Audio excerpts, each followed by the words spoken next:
Pasukan Rusia terekam memasuki desa-desa di wilayah Chernihiv dan mengibarkan bendera negaranya. Rekamannya beredar di Telegram pada Sabtu 16 November 2024.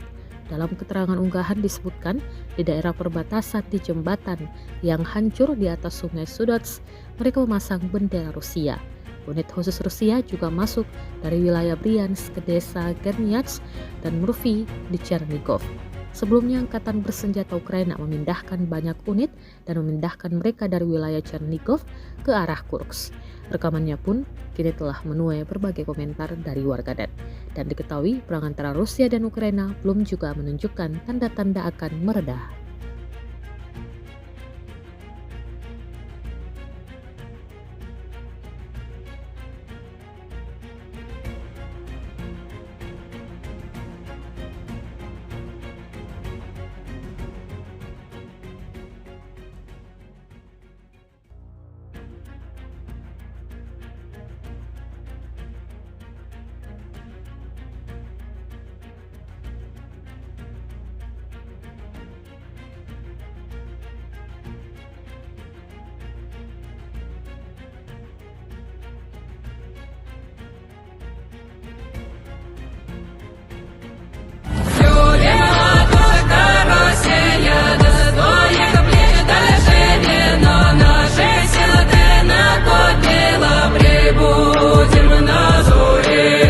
Download Tribun X sekarang, menghadirkan lokal menjadi Indonesia.